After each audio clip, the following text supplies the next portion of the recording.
అనేక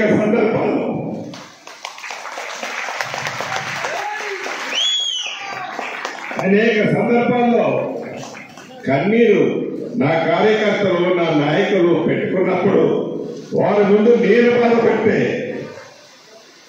వారు బాధపడతారని దిగమింగుకొని ఒంటరిగా ఉన్నప్పుడు ఆ కన్నీరు కార్చుకునేవాడిని. ఆ కష్టం ఒట్టిగా పోలే.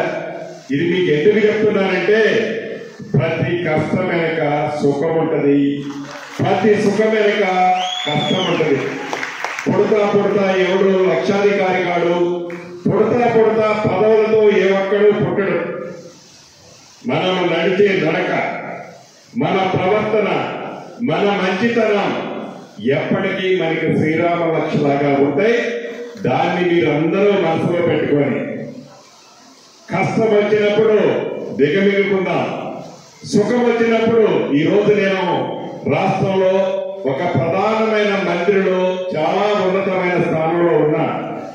ఇంతమందిలో ఈ రోజు ఎందుకు ఎమోషనల్ అయ్యానంటే ఆ రోజైతే దానికి అర్థం లేదు.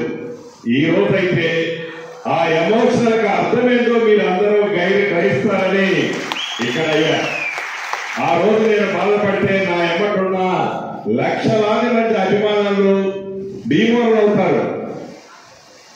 అందుకే ఆ రోజు ఎప్పుడో కూడా నేను కన్ను ఇంత కూడా చెమ్మగిల్లనిలే.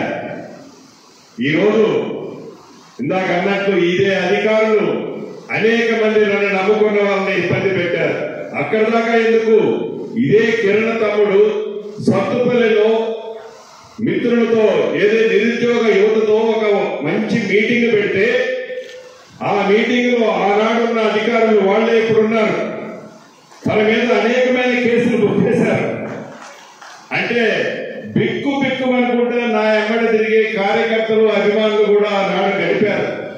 ఈనాడు నా యొక్క పదవి వచ్చింది, ఈనాడు మన రాజ్యం వచ్చింది, ఈనాడు ఇందిరమ్మ ప్రభుత్వం వచ్చింది.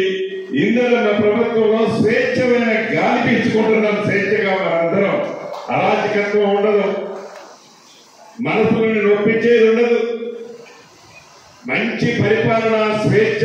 ప్రతి ఒక్క వ్యక్తి స్వచ్ఛందంగా మంత్రిని గాని ముఖ్యమంత్రి గారిని గాని అధికారులు గాని చౌకగా పోయి వారి కష్టాలు చెప్పుకునే అవకాశం ఈనాడు ఉంది.